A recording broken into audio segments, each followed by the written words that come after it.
بعد فأعوذ بالله من الشيطان الرجيم. بسم الله الرحمن الرحيم. سبحان الذي أسرى بعبده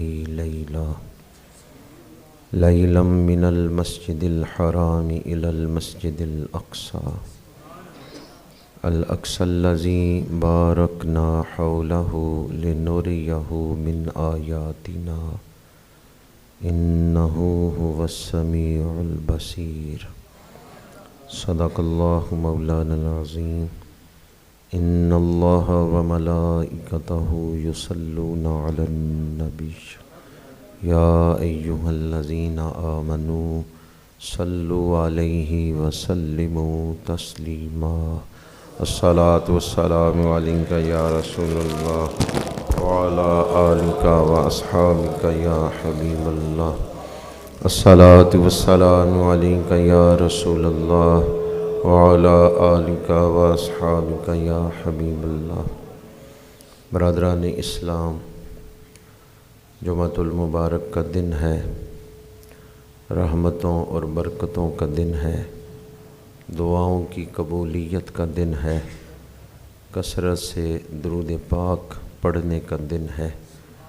مسجدوں کے دروازوں میں فرشتے کھڑے ہیں اور دربار ذوالجلال میں حاضر ہونے والوں کی لسٹیں تیار ہو رہی ہیں۔ میں اور آپ خوش نصیب ہیں جنہیں اللہ نے اپنے گھر میں حاضری کی توفیق عطا فرمائی ہے۔ دعا ہے کہ آج کے دن نازل ہونے والی رحمتیں اللہ ہم سب کو عطا فرمائے۔ خطبہ کے دوران میں نے 15ویں پارے کی پہلی آیت مبارکہ تلاوت کرنے کا شرف حاصل کیا ہے۔ اس مہینے کی 27ویں رات میرے آقا کریم صلی اللہ علیہ وآلہ وسلم کو اللہ پاک نے شان معراج عطا فرمائی۔ حضور کے معجزات میں سب سے بڑا معجزہ قرآن پاک ہے، اور قرآن پاک کے بعد سب سے بڑا معجزہ واقعہ معراج ہے۔ یہ واقعہ معراج اتنا بڑا معجزہ ہے کہ معجزات نبوی میں قرآن پاک کے بعد یہ سب سے بڑا معجزہ ہے۔ 1400 سال ہو گئے اس کی تشریح کرتے ہوئے، ہزاروں کتابیں لکھی گئیں، تفسیریں لکھی گئیں، علماء بیان کرتے رہے، لیکن آج تک کسی نے یہ دعویٰ نہیں کیا کہ واقعہ معراج کے سارے نکات بیان ہو گئے ہیں۔ یہ حضور کی شانوں کا ایسا سمندر ہے کہ قیامت تک لوگ واقعہ معراج بیان کر کے محبت رسول کی دولت سمیٹتے رہیں گے۔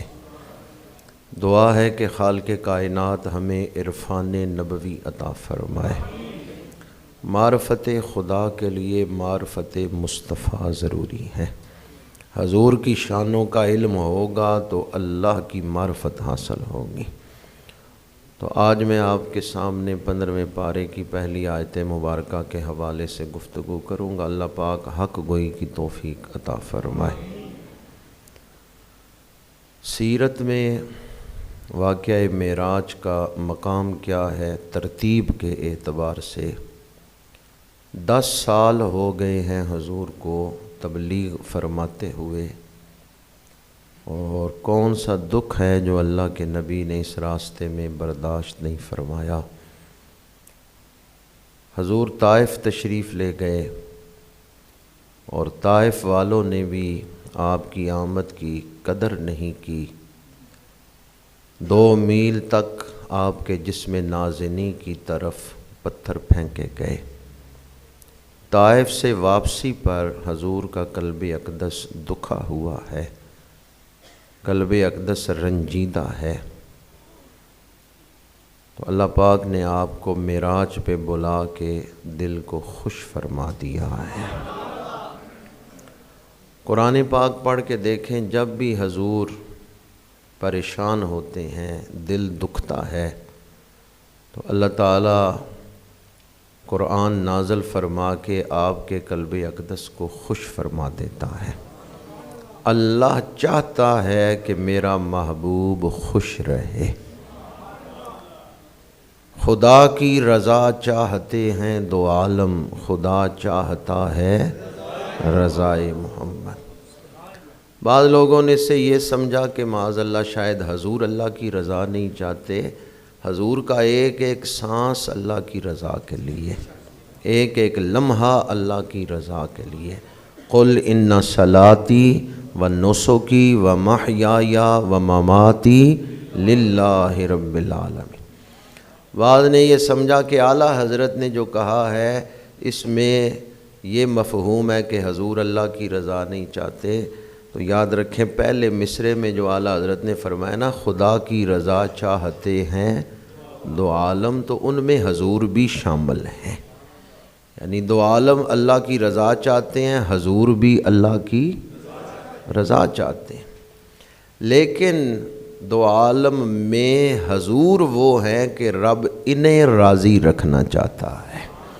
خدا کی رضا چاہتے ہیں دو عالم، خدا چاہتا ہے، اللہ چاہتا ہے کہ میرا محبوب خوش رہے۔ یہودیوں نے جب یہ طعنہ دیا کہ نبی تو نیا آیا ہے پر قبلہ نیا نہیں ہے، ہمارے قبلے کی طرف ہی منہ کر کے نماز پڑھ رہے ہیں، تو اللہ پاک نے اس وقت یہ حکم دیا قد نرا تقلب وجہک فی السماء فلنولینک قبلۃ ترضاھا، محبوب جدھر آپ خوش ہیں، جدھر آپ راضی ہیں، منہ پھیرنا آپ کا کام ہے اور قبلہ بنا دینا ہمارا کام ہے۔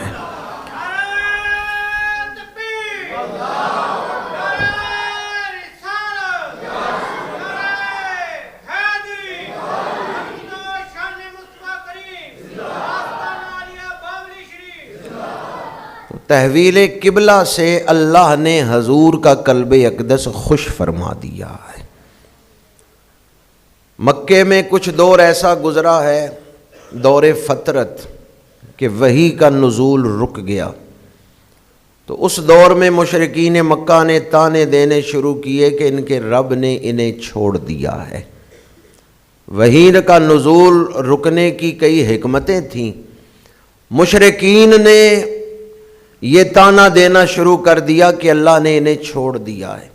حضور کا قلب اقدس دکھا تو اللہ پاک نے سورہ والضحیٰ نازل فرما دی، والضحیٰ واللیل اذا سجا ما ودعک ربک وما قلی وللآخرۃ خیر لک من الاولی ولسوف یعطیک ربک،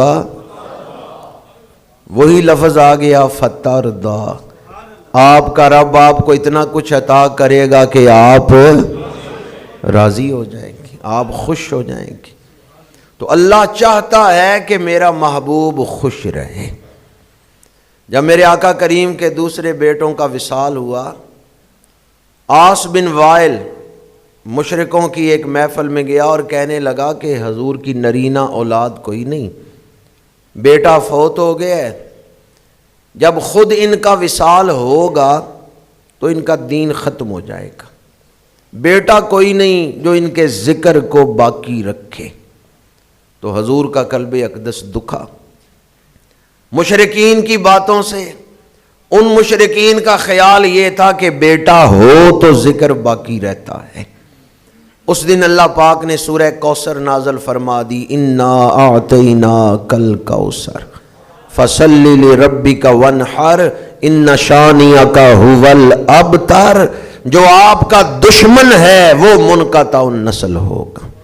مٹ گئے، مٹتے ہیں، مٹ جائیں گے اعداء تیرے، نہ مٹا ہے نہ مٹے گا کبھی۔ مسلمان ابھی صرف ایک شہر میں ہیں، مکہ شہر تک محدود ہیں۔ مشرکین مکہ نے میٹنگ کی کہ اسلام کو کس طرح روکنا ہے، تو ایک کافر نے کہا مٹھی بھر مسلمان ہیں، ہم انہیں پیس کے رکھ دیں گے، مکہ شہر سے باہر تو ہم اسلام کا پیغام نہیں پہنچنے دیں گے۔ مشرکین نے کہا آنے والی نسلوں کو تو پتہ بھی نہیں ہوگا کہ مکے میں کسی ہستی نے اعلان نبوت کیا تھا، ہم اسلام کو مکے کے اندر ہی ختم کر دیں گے، مٹا دیں گے۔ میرے آقا کریم کا قلب اقدس دکھا مشرکین کی باتوں سے، میں انہیں اندھیرے سے نکال کے روشنی میں لانا چاہتا ہوں، میں انہیں رب سے ملانا چاہتا ہوں، دوزخ سے نکال کے جنت کا راہی بنانا چاہتا ہوں، اور یہ میرے خلاف ہی پراپیگنڈے کر رہے ہیں۔ جس دن مشرکین نے کہا ہم مکے سے باہر حضور کا ذکر نہیں نکلنے دیں گے، اس دن اللہ نے یہ آیت نازل فرما دی وَرَفَعْنَا لَكَ ذِكْرَكَ، محبوب ہم نے آپ کی خاطر آپ کا ذکر بلند کر دیا ہے۔ جس دور میں یہ آیت نازل ہوئی اس دور کو ذہن میں لائیں اور موجودہ دور کو دیکھیں تو اس آیت کی صداقت ہم اپنی آنکھوں کے سامنے دیکھ رہے ہیں کہ جس طرح اللہ نے فرمایا تھا اسی طرح ہوا ہے۔ آج پوری دنیا میں حضور کا ذکر ہو رہا ہے۔ تو یہ 4 مقامات میں نے آپ کے سامنے قرآن پاک کے تلاوت کیے ہیں، جن سے پتہ چلتا ہے کہ جب بھی حضور کا قلب اقدس دکھتا ہے، آپ رنجیدہ ہوتے ہیں، اللہ آپ کو خوش فرما دیتا ہے۔ اچھا، اللہ کسی کا محتاج ہے؟ اللہ کو کسی کی احتیاج نہیں ہے، محتاجی نہیں۔ وہ حضور کا خالق ہے، مالک ہے۔ وہ خالق ہو کے، بے نیاز ہو کے حضور کو خوش رکھنا چاہتا ہے۔ یہ اللہ کی چاہت ہے حضور کے ساتھ، یہ محبت ہے حضور کے ساتھ۔ ہم حضور کے امتی ہیں، ہم حضور کے غلام ہیں، اور ہم حضور کے محتاج ہیں۔ اللہ بے نیاز ہو کے خوش رکھنا چاہتا ہے تو ہمیں غلام ہو کے خوش رکھنا چاہیے یا نہیں رکھنا چاہیے؟ یا اس بات کا خیال نہیں رکھنا چاہیے کہ حضور کن چیزوں سے راضی ہوتے ہیں اور کن سے ناراض ہوتے ہیں؟ پنجے وقت پڑے نمازاں تے تنو لوکی آکھن نمازی، جنگ کر کے تو کر جت آئیوں تنو لوکی آکھن غازی، چڑھ انصاف دی کرسی بیٹھو تنو لوکی آکھن قاضی، بلے شاہ تو کچھ بھی نہ کھٹیا جے تو یار نہ کیتا راضی، بلے شاہ تو کچھ بھی نہ کھٹیا جے تو یار نہ کیتا۔ جن پر حضور راضی ہوں انہی پر خدا راضی ہوتا ہے۔ تو اللہ تعالیٰ خالق ہو کے، بے نیاز ہو کے حضور کو خوش رکھنا چاہتا ہے۔ ہمیں امتی ہو کے کوشش کرنی چاہیے وہ کام کریں جن سے حضور خوش ہوتے ہیں۔ درود پاک پڑھنے سے حضور الصلاۃ والسلام علیک یا رسول اللہ وعلی آلک واصحابک یا حبیب اللہ۔ قرآن پاک پڑھنے سے حضور خوش ہوتے ہیں۔ فرمایا میری آنکھوں کی ٹھنڈک نماز میں ہے۔ جب کوئی امتی نماز پڑھتا ہے حضور خوش ہوتے ہیں۔ آپ ماں باپ کی خدمت کریں حضور آپ پر خوش ہوں گے، رزق حلال استعمال کریں حضور خوش ہوں گے، سچ بولیں حضور خوش ہوں گے، اچھے اخلاق اپنائیں، اخلاق حسنہ اپنائیں حضور خوش ہوں گے، اور حضور کی امت کے ساتھ محبت کریں، دوسروں کے لیے آسانیاں پیدا کریں حضور خوش ہوں گے۔ وہ کام جن سے حضور خوش ہوتے ہیں انہیں اختیار کرنا چاہیے۔ میں نے آپ کے سامنے آج جس تمہید پہ گفتگو شروع کی ہے وہ یہ ہے کہ جب بھی حضور کا قلب اقدس دکھتا ہے اللہ آپ کے دل سے دکھ کو دور فرماتا ہے اور آپ کو خوشی عطا فرماتا ہے۔ 4 آیتیں میں نے اس پر قرآن پاک سے آپ کے سامنے پڑھی۔ 5ویں آیت سورہ الاسراء کی پہلی آیت، جب حضور طائف کے سفر پہ گئے تو طائف سے واپسی کا دن سیرت نبوی میں سب سے مشکل دن ہے۔ قلب اقدس دکھا ہوا ہے، اللہ نے آپ کو معراج پہ بلا کے آپ کا دل خوش فرما دیا ہے۔ وہ جو طائف کے سفر سے اور اس سے پہلے اسلام کی تبلیغ و اشاعت کے حوالے سے آپ کے قلب اقدس پہ رنجیدگی ہے، غم ہیں، دکھ ہیں، اللہ نے معراج پہ بلا کے وہ سارے دکھ دور فرما دیے اور حضور کے قلب اطہر کو خوشی عطا فرما دی۔ بعض شارحین حدیث نے لکھا ہے کہ طائف سے واپسی پہ حضور ایک باغ میں تشریف فرما ہوئے اور وہاں حضور نے ایک دعا فرمائی۔ وہ جو دعا ہے، طویل دعا ہے، سیرت کی کتابوں میں موجود ہے، اس کا ایک حصہ میں آپ کو سنا رہا ہوں۔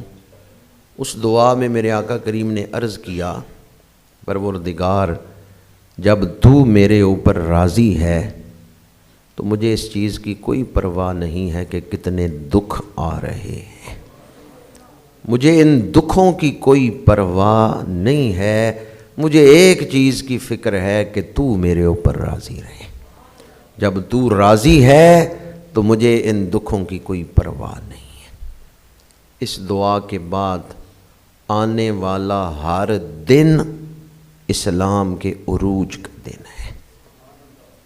اللہ نے معراج پہ بلایا ہے، معراج سے واپسی پہ مدینہ منورہ سے قافلہ مکے آیا، اسلام قبول کیا ہے، پھر حضور نے ہجرت کی ہے، مدینہ منورہ تشریف لے گئے ہیں۔ ہر آنے والا دن اسلام پھیلتا گیا ہے۔ تو میرے آقا کریم نے دعا فرمائی۔ معراج کے حوالے سے دوسرا سبق جو آپ کے سامنے عرض کر رہا ہوں وہ یہ ہے کہ ہم کسی حال میں بھی دعا سے بے نیاز نہیں ہو سکتے۔ دعا کامیابیوں کے دروازے کھلوا دیتی ہے۔ شیخ سعدی رحمۃ اللہ تعالیٰ علیہ کا ایک فرمان ہے کہ اپنے حصے کا کام نہ کرنا اور صرف دعا کرنا یہ حماقت ہے، اور اپنے حصے کا کام کر کے دعا نہ کرنا یہ تکبر ہے۔ دو باتیں شیخ سعدی نے بیان کی، ایک میں حماقت، ایک میں تکبر۔ بندہ امتحان دینے کے لیے تو ایگزامینیشن ہال میں بیٹھا ہی نہیں، 10ویں کی کلاس میں ہی نہیں بیٹھا، کتابیں ہی نہیں پڑھی، دعا مانگے یا اللہ میں میٹرک پاس کر جاؤں۔ دعا کرنی چاہیے بھی تو پہلے کتابیں تو پڑھ، امتحان تو دے۔ ہاں امتحان دے کے پھر دعا کرنی چاہیے کہ میں پاس ہو جاؤں۔ ایک آدمی نے MBBS کے امتحان ہی نہیں دیے، ڈاکٹری سے متعلقہ کوئی کتاب ہی نہیں پڑھی، اور دعا مانگے کہ یا اللہ مجھے MBBS کی سند مل جائے۔ یہ دعا مانگنا کیا ہے؟ حماقت۔ شادی تو کی نہیں اور دعا مانگتا ہے یا اللہ مجھے اولاد دے دے۔ تو ایک ہے صرف دعا مانگنا، اسلام اس کی تعلیم نہیں دیتا۔ اسلام کہتا ہے اپنے حصے کا کام کر کے پھر دعا مانگ۔ زمین میں ہل چلایا ہی نہیں، بیج بویا ہی نہیں، پانی دیا ہی نہیں اور دعا مانگے یا اللہ اچھی فصل عطا کر دے۔ پہلے ہل چلائیں، بیج بوئیں، پانی دیں، اپنے حصے کا کام کریں، پھر دعا مانگیں۔ اپنے حصے کا کام نہ کرنا، صرف دعا کرنا یہ حماقت ہے، اور اپنے حصے کا کام کر کے دعا نہ کرنا یہ تکبر ہے۔ بندہ کے پیسے میرے پاس ہیں، چیز دکان میں پڑی ہوئی ہے، تو میں جاؤں گا پیسے دے کے چیز لے آؤں گا، اس میں دعا کی کیا ضرورت ہے؟ یہ تکبر ہے۔ ہم ہر حال میں دعا کے محتاج ہیں۔ گھر سے نکلتے ہوئے دعا کیا کریں۔ کئی دفعہ ایسے بھی ہوتا ہے بندے کی اپنی کوئی غلطی نہیں ہوتی، کسی دوسرے کی غلطی سے ہی ایکسیڈنٹ ہو جاتا ہے، کسی دوسرے کی غلطی سے انسان مصیبت میں گرفتار ہو جاتا ہے۔ ضروری نہیں کہ آپ کی غلطی ہو پھر آپ پہ مصیبت آئے، کسی دوسرے کی غلطی سے بھی آپ کا نقصان ہو سکتا ہے۔ بندہ کہ میری تیاری پوری ہے، میرے پاس سامان بڑا ہے، ورائٹی اچھی ہے، دکان میری بڑی موقع پہ ہے، میرا کاروبار ضرور چلے گا، مجھے دعا کی کیا ضرورت ہے؟ یہ تکبر ہے کہ انسان نے اللہ سے بے نیازی اختیار کر لی کہ مجھے اللہ کی ضرورت نہیں ہے. ہم کسی حال میں بھی انڈیپینڈنٹ نہیں ہو سکتے، اللہ سے بے نیاز نہیں ہو سکتے. اب تو خیر تھوڑی بہت بارش ہوئی ہے. یہ چند دن پہلے جب بارش نہیں تھی ہو رہی تو سوشل میڈیا پہ کئی لوگ ہمیں مشورے دے رہے تھے کہ اللہ سے کیوں بارش مانگتے ہو، چائنا سے بارش مانگو، چائنا تمہیں بارش مصنوعی بارش کر دے گا.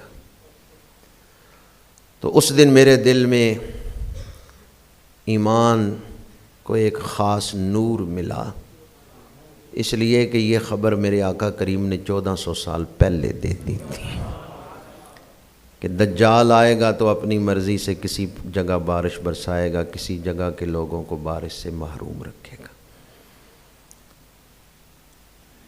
تو واشگاف الفاظ میں سوشل میڈیا پہ بیٹھا وہ شخص یہ کہہ رہا تھا کہ اللہ سے رو رو کے کیوں بارش مانگتے ہو، چائنا سے مانگو وہ تمہیں بارش برسا دے گا. تو میں نے ایک شخص سے پوچھا کہ چائنا کے پاس کیا تکنیک ہے، وہ سائنسدانوں نے کیا فارمولہ ایجاد کیا جس سے مصنوعی بارش ہوتی ہے. اس نے بتایا کہ ہوا میں نمی موجود ہوتی ہے، تو یہ سائنسدان کیا کرتے ہیں، اس نمی کو وزنی کرتے ہیں. جب وہ یہ کچھ راکٹ پھینکتے ہیں جس میں گیس ہوتی ہے، وہ جا کے اس نمی کو وزنی کرتی ہے. جب وہ نمی وزنی ہوتی ہے تو بارش بن کے نیچے گرتی ہے. میں نے کہا ٹھیک ہے، مجھے یہ بتائیں وہ پہلے ہوا میں نمی بنائی کس نے ہے، یا ہوا ہی کس نے بنائی ہے؟ جی تو اللہ کا نام ڈر ڈر کے لے رہے ہیں. سائنسدان جس نمی کو وزنی کر کے مصنوعی بارش برسا رہے ہیں وہ نمی بنائی کس نے ہے، یا ہوا ہی کس نے بنائی ہے جس سے وہ بارش برسا رہے ہیں؟ یا جن سائنسدانوں نے یہ مصنوعی بارش کی تکنیک ایجاد کی ہے ان سائنسدانوں کو ذہن کس نے عطا کیا ہے؟ جب آپ سائنس پہ غور کریں گے، ہاں غور کرنے کا انداز ٹھیک ہو، سائنس آپ کو رب کے دروازے پہ لے جائے گی. سائنسی تحقیق اللہ کی ذات کو منوا رہی ہے. ٹھیک ہے سائنسدانوں نے مصنوعی، میں یہ نہیں کہتا کہ ہمیں مصنوعی تکنیک استعمال ہی نہیں کرنی چاہیے، ہمارے مسلمان سائنسدانوں کو بھی چاہیے وہ اس میں آگے بڑھیں، تحقیق کریں. پر جب آپ جتنی تحقیق کرتے جائیں گے اللہ کا وجود ثابت ہوتا جائے گا. ہم بے نیاز نہیں ہو سکتے. ایک مزدور کہتا ہے سارا دن محنت مزدوری کر کے میں نے پیسے کمائے ہیں، اور تم کہتے ہو اللہ رزق عطا کرتا ہے. تو میں نے کہا آپ کو محنت مزدوری کرنے کے لیے توانائی کس نے عطا کی ہے؟ جسم بنایا کس نے ہے؟ اللہ نے بنایا ہے. وہ اسباب کے پردے میں رہ کے عطا کر رہا ہے. ہم اسباب کو بھی مانتے ہیں، مسبب الاسباب کو بھی مانتے ہیں. وہ جو اسباب کے پردوں میں رہ کے رزق عطا کر رہا ہے ہم اسے بھی مانتے ہیں. فطرت کو بھی مانتے ہیں، فاطر کو بھی مانتے ہیں. جس نے یہ فطرت بنائی ہے ہم اسے بھی مانتے ہیں. تو میرے آقا کریم صلی اللہ علیہ وآلہ وسلم نے محنت پوری کی ہے اور پھر دعا بھی فرمائی ہے. طائف کا سفر انتہا درجے کی محنت ہے، اور پھر حضور دعا بھی فرما رہے ہیں. اپنے حصے کا کام کر کے پھر دعا کرنا یہ حضور کی سنت ہے، یہ میرے آقا کریم کی سیرت ہے، یہ حضور کا طریقہ ہے. طائف سے حضور جب واپس تشریف لائے ہیں، محنت انتہا درجے کی ہے، صبر کمال کو پہنچ گیا ہے، تو اللہ نے انعام بھی بے مثال عطا فرمایا ہے. محنت پہلے، انعام بعد. فَإِنَّ مَعَ الْعُسْرِ يُسْرًا إِنَّ مَعَ الْعُسْرِ يُسْرًا. ایک بات ہمیشہ یاد رکھیں، کبھی دکھوں سے گھبرائیں نہ. پتہ نہیں دکھ کے بعد کتنی بڑی خوشی رب عطا کرنے والا ہے. طائف میں دکھوں کی انتہا ہے، لیکن حضور طائف سے واپس آئے ہیں، رب نے اپنا دیدار کروا کے لازوال نعمت عطا فرما دی، خوشیاں عطا فرما دی. کبھی دکھوں سے گھبرا کے مایوس نہ ہوں، اللہ کا شکوہ نہ کریں، پتہ نہیں اس دکھ کے بعد رب کتنی بڑی خوشی عطا کرنے والا ہے۔ یا جب دکھ بڑھ جائیں تو یہ سوچیں دکھ بڑا ہے تو اللہ خوشی بھی کوئی بڑی عطا کرنے والا ہے۔ طائف میں دکھ انتہا درجے کا ہے تو اللہ نے پھر معراج میں خوشی بھی انتہا درجے کی عطا فرمائی۔ سبحان الذی اسری بعبدہ لیلا، پاک ہے وہ ذات جس نے سیر کروائی اپنے بندہ کامل کو، لیلاً رات کے تھوڑے سے حصے میں، من المسجد الحرام الی المسجد الاقصی، مسجد حرام سے مسجد اقصی کی طرف۔ کون سی مسجد اقصی؟ الذی بارکنا حولہ، وہ مسجد جس کے ارد گرد ہم نے برکتیں رکھی ہیں، لنوریہ من آیاتنا، اور معراج اس لیے کروائی تاکہ ہم اپنی نشانیاں دکھائیں، لنوریہ من آیاتنا۔ یہ جو لفظ ہے لنوریہ، یہ ہمارے آقا کریم کی شان محبوبیت کو بیان کر رہا ہے کہ حضور اللہ کے محبوب ہیں۔ حضرت موسیٰ علیہ السلام وہ دعا مانگتے ہیں، رب آرنی، پروردگار مجھے دکھا، میں دیکھنا چاہتا ہوں۔ آرنی حضرت موسیٰ کا مقام ہے، لنوریہ حضور کا مقام ہے۔ علماء سے پوچھیں آرنی اور لنوریہ میں فرق کیا ہے؟ حضرت موسیٰ عرض کرتے ہیں مجھے دکھا، میں دیکھنا چاہتا ہوں، اور حضور سے رب فرماتا ہے محبوب آ، تجھے میں خود دکھانا چاہتا ہوں۔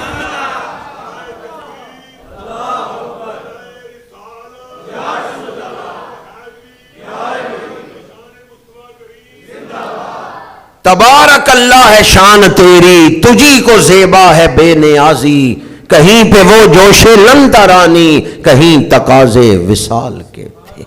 کوئی دیکھنا چاہتا ہے اور لن ترانی کا جواب آ رہا ہے، اور کوئی چادر لے کے آرام فرما ہے، رب جبریل بھیج کے بلا رہا ہے اور اپنا دیدار عطا فرما رہا ہے۔ لنوریہ، ہم دکھانا چاہتے ہیں۔ کیا دکھانا چاہتے ہیں؟ اپنی بڑی بڑی نشانیاں۔ صاحب تفسیر مظری حضرت قاضی ثناء اللہ پانی پتی رحمۃ اللہ تعالیٰ علیہ، انہوں نے لکھا ہے کہ یہ بہت بڑی نشانی ہے کہ رات کے تھوڑے سے حصے میں حضور مسجد حرام سے مسجد اقصی گئے بھی اور آئے بھی۔ یہ اللہ کی قدرت کی نشانی ہے۔ سیر حضور کی ہے، نشانی اللہ کی ہے۔ وجود حضور کا ہے، نشانی حضور برہان الوہیت بن کے آئے۔ حضور کی ذات بھی اللہ کی ذات پر دلیل ہے، اور حضور کا کردار بھی اللہ کی ذات پر دلیل ہے۔ حضور کی شانیں اللہ کو منوانے کے لیے، یہ بہت بڑی شان ہے۔ دعویٰ تھا کہ اللہ کے سوا کوئی عبادت کے لائق نہیں، دعویٰ تھا اللہ کے سوا کوئی الہ نہیں، یہ حضور نے دعویٰ فرمایا ہے بتوں کی عبادت نہ کرو، عبادت کے لائق صرف اللہ۔ طائف کیوں تشریف لے گئے؟ یہ منوانے کے لیے ہی، عبادت کے لیے اللہ کے سوا کوئی اہل نہیں، کوئی الہ نہیں ہے خدا کے سوا، میں اس کا رسول ہوں۔ یہ دعویٰ تھا کہ جو اللہ کر سکتا ہے اور کوئی نہیں کر سکتا، اور اس پر دلیل ہے حضور کی معراج۔ سبحان الذی اسری، یہ جو لفظ اللہ زی کے ساتھ بیان ہوا ہے، یہ اس چیز کا مضمون ہے کہ اللہ کے سوا کوئی یہ کام نہیں کر سکتا۔ یہ اللہ ہی کی شان ہے کہ بستر بھی رہا گرم، زنجیر بھی ہلتی رہی، بستر بھی رہا گرم، ایک پل میں سرے عرش گئے آئے محمد۔ اس طرح کون کر سکتا ہے؟ محبوب کو وقت سے بلند کر لیا ہے۔ یہ اللہ کی دلیل ہے، یہ اللہ کی شان کی دلیل ہے، یہ اللہ کی قدرت کی دلیل ہے۔ حضور آئے ہیں اللہ کو منوانے کے لیے، اور اللہ نے اپنے محبوب کو ایک رات کے تھوڑے سے حصے میں یہ طویل ترین سیر کروا کے، جتنا لمبا فاصلہ حضور نے اپنے جسم مبارک کے ساتھ طے کیا ہے، نہ پہلے کسی نے طے کیا ہے، نہ آئندہ کوئی طے کرے گا۔ جتنا طویل فاصلہ ایک رات کے تھوڑے سے حصے میں حضور نے طے فرمایا ہے، اتنا طویل فاصلہ رات کے تھوڑے سے حصے میں نہ پہلے کسی نے طے کیا ہے، نہ آئندہ کوئی طے کرے گا۔ یہ حضور کے خصائص میں سے ہے، یہ حضور کی خاص شانوں میں سے ہے۔ اور یہ طویل فاصلہ تھوڑے سے وقت میں کس نے طے کروایا ہے؟ اس لیے یہاں اس میں موصول کے ساتھ بیان ہوا سبحان الذی اسری بعبدہ۔ اللہ زی تو بڑے ہیں پر سبحان الذی ایک ہی ہے۔ اللہ زی بڑے ہیں لیکن سبحان الذی ایک۔ سبحان اللہ کا نام ہے، اور اکثر آج بھی جب سے میں گفتگو کر رہا ہوں متعدد دفعہ آپ کہہ چکے ہیں سبحان اللہ۔ ہم اکثر یہ وظیفہ پڑھتے ہیں، نمازوں کے بعد بھی پڑھتے ہیں سبحان اللہ، اللہ پاک ہے۔ اور حدیث پاک ہے بخاری شریف میں کہ جو شخص ایک دن میں 100 دفعہ پڑھے سبحان اللہ و بحمدہ، اللہ تعالیٰ اس کے تمام گناہوں کو معاف فرما دیتا ہے، چاہے اس کے گناہ سمندر کی جھاگ کے برابر ہوں، بڑے گناہ ہوں، لیکن روزانہ 100 دفعہ پڑھے۔ کیا پڑھے؟ وَبِحَمْدِهِ۔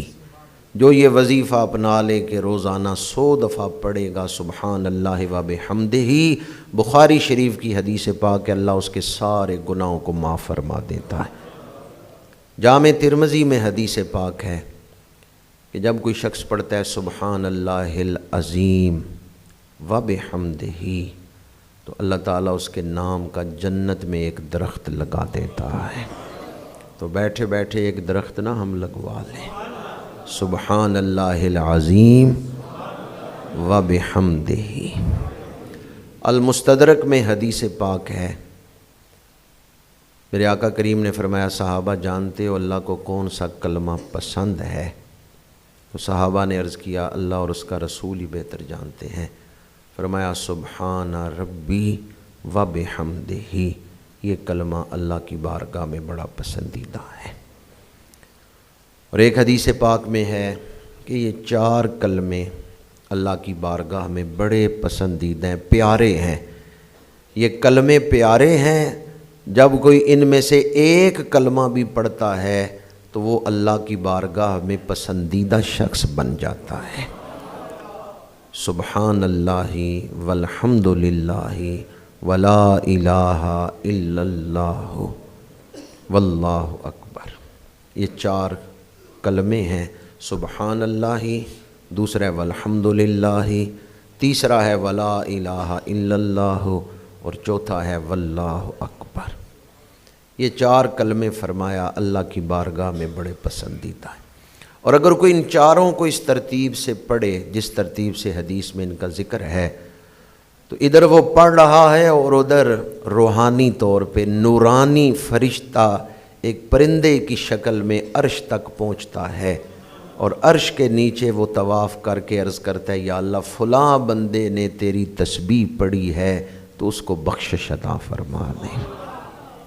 تو اللہ تعالیٰ فرماتا ہے میں نے پہلے اس کو بخشنے کا ارادہ کیا، پھر اس کو یہ پڑھنے کی توفیق عطا فرما دی۔ اللہ تعالیٰ کے جو اسماء مبارکہ ہیں وہ اپنے اندر تاثیر رکھتے ہیں، لفظ اپنے اندر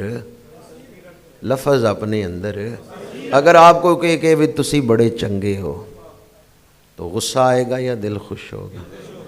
کہ بھئی اگر کوئی آدمی ایک آدمی دوسرے سے کہ تو بڑا پلید ہے، نفرت ہوگی یا غصہ آئے گا یا نہیں؟ تو لفظ اپنے اندر تاثیر رکھتے ہیں۔ جب کوئی اللہ کے نام پکارتا ہے، وہ جو اللہ کے اسماء ہیں، تو ان لفظوں کی جو نورانیت ہے وہ پڑھنے والے کی طرف نازل ہوتی ہیں، اترتی ہیں۔ بغداد شریف میں مشہور ہستی ہیں، اولیاء کے بھی سردار ہیں، حضرت معروف کرخی رحمۃ اللہ تعالی علیہ، بہت بڑی ہستی۔ صبح صبح فجر کے بعد ان کے پاس ایک شخص آیا اور اس نے کہا جی اللہ تعالیٰ نے مجھے بیٹا عطا کیا ہے، تو میں آیا ہوں سب سے پہلے آپ کو خبر دینے کے لیے کہ اللہ نے مجھے بیٹا دیا ہے، کسی اللہ کے ولی کو بتاؤں ان کی زبان سے میرے بیٹے کے لیے اچھے الفاظ نکلیں۔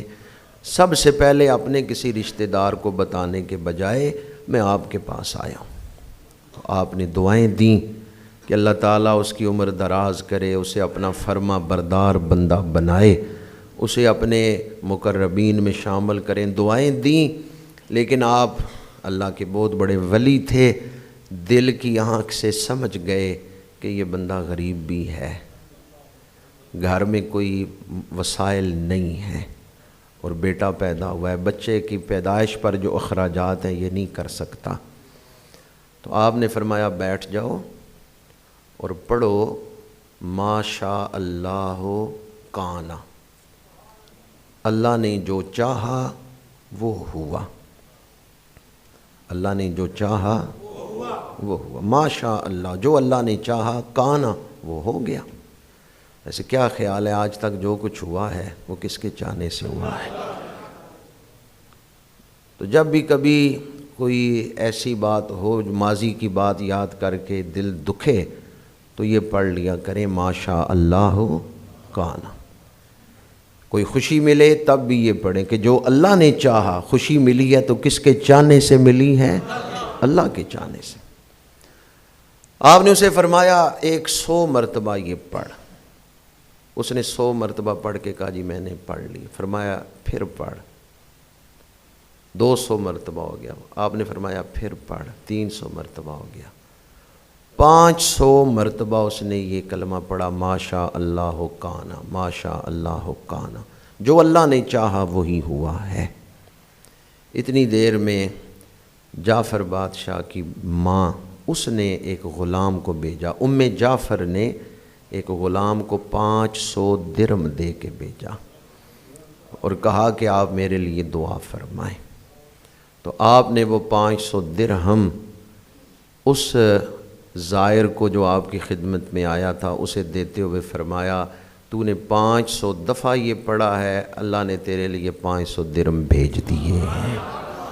فرمایا جا جا کے اپنی بیٹے کی ولادت پر خوشی منا اور جو اخراجات ہیں وہ ان سے پورے کر لیں۔ تو اللہ تعالیٰ کے اسماء مبارکہ اپنے اندر تاثیر رکھتے ہیں۔ سبحان اللہ کا معنی ہے کہ اللہ پاک ہے۔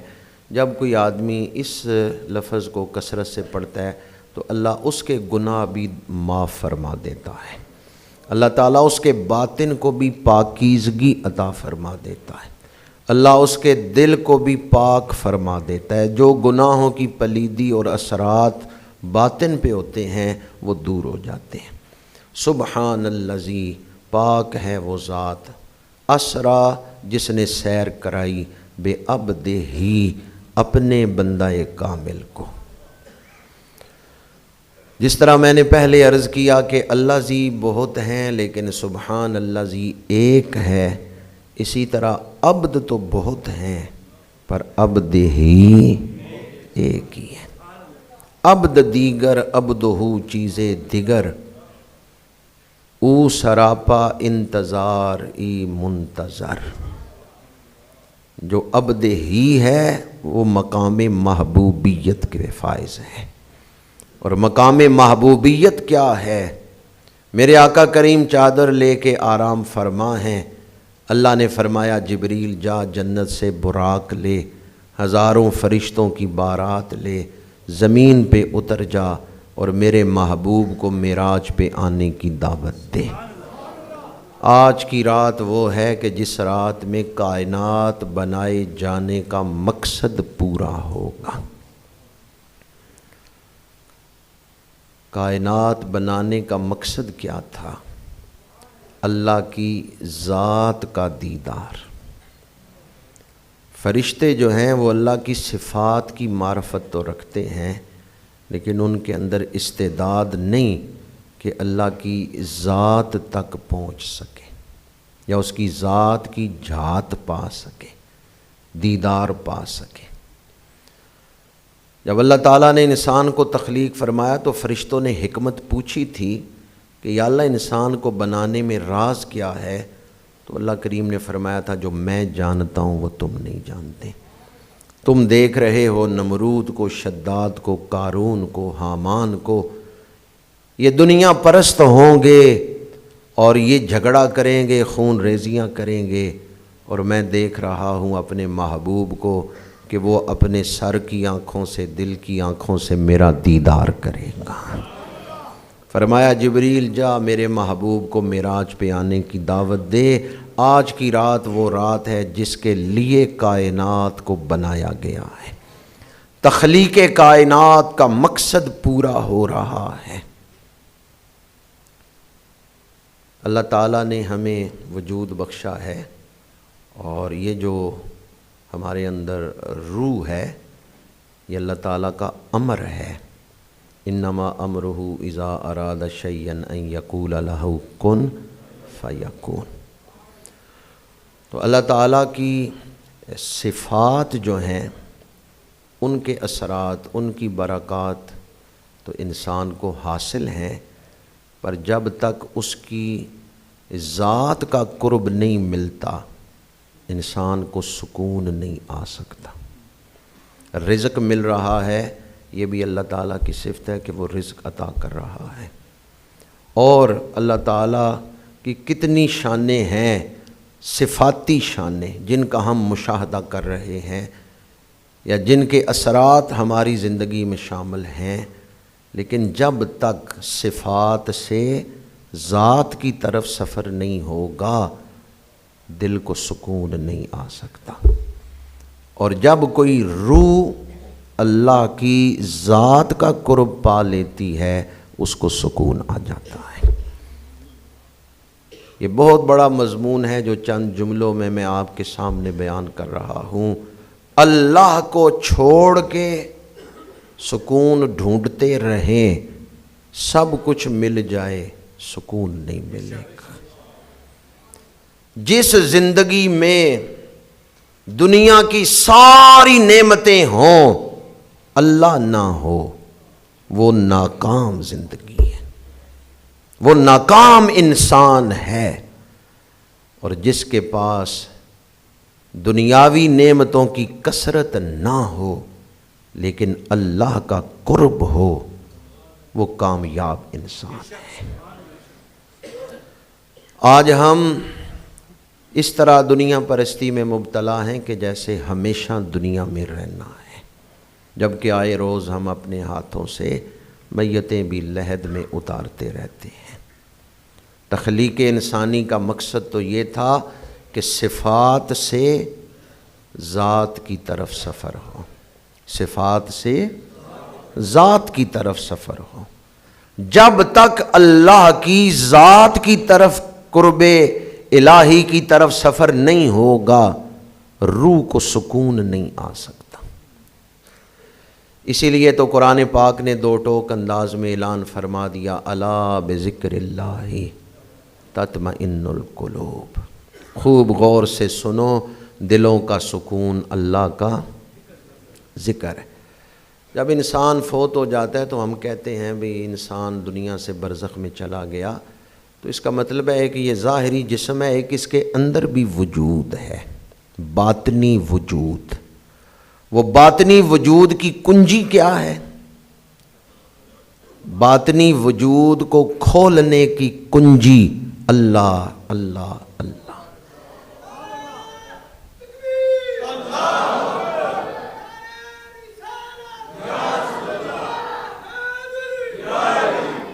یہ جو باطنی وجود ہے انسان کا اندر من، اس کی چابی جو ہے وہ اللہ کا ذکر ہے۔ اس لیے فرمایا الا بذکر اللہ تطمئن القلوب۔ خوب غور سے سنو، دلوں کا سکون اللہ کے ذکر میں ہے۔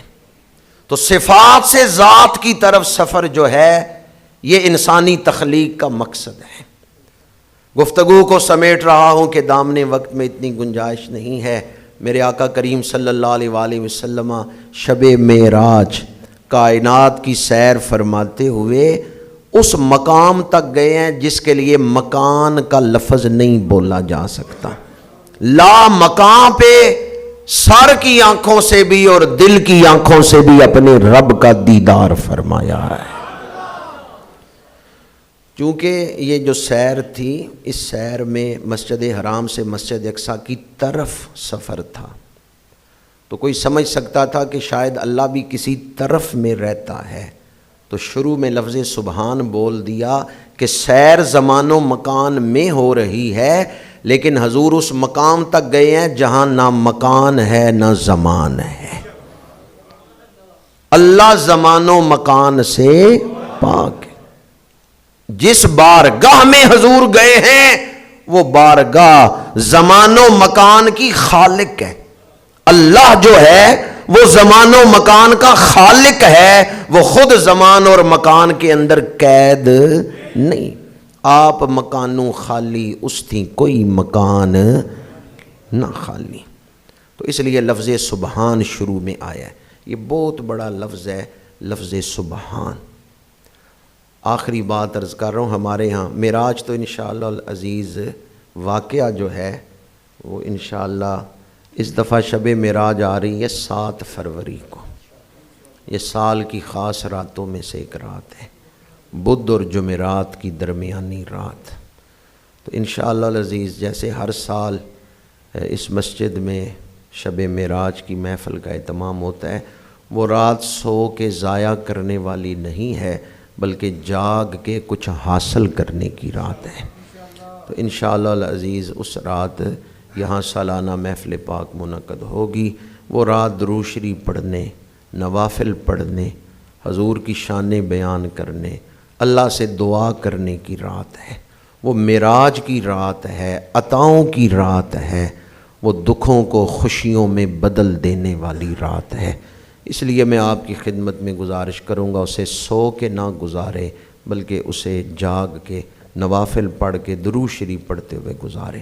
انشاءاللہ العزیز 7 فروری کو بدھ اور جمعرات کی درمیانی رات نماز عشاء کے بعد یہاں مسجد سیدنا صدیق اکبر میں سالانہ محفل ذکر معراج شریف منعقد ہوگی، جس میں حسب معمول اس گناہگار کا بیان بھی ہوگا۔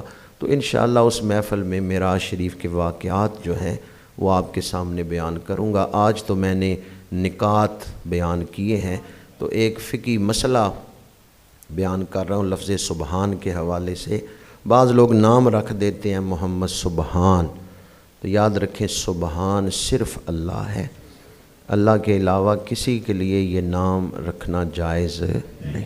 فضل سبحان یہ رکھ سکتے ہیں، عبد سبحان یہ رکھ سکتے ہیں، جیسے صرف رحمان نہیں رکھ سکتے، بلکہ کیا رکھنا چاہیے؟ عبد الرحمن۔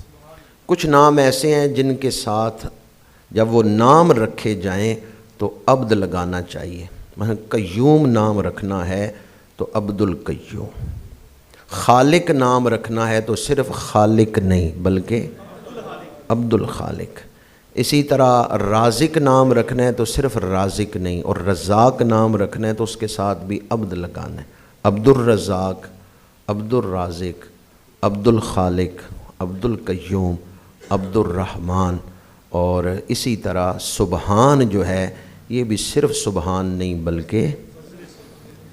بلکہ علماء نے تو یہاں تک لکھا ہے کہ جیسے لفظ اللہ صرف اللہ نام رکھا جا سکتا ہے، جس طرح صرف اللہ نام نہیں رکھا جا سکتا، عبد ضروری ہے عبد اللہ، اسی طرح سبحان صرف سبحان نہیں رکھا جا سکتا، یہ لفظ اللہ کی ذات کے ساتھ خاص ہے۔ تو عبد سبحان یا فضل سبحان یہ رکھ سکتے ہیں۔ اللہ تعالی ہمیں دین سمجھنے کی اور عمل کرنے کی توفیق عطا فرمائے۔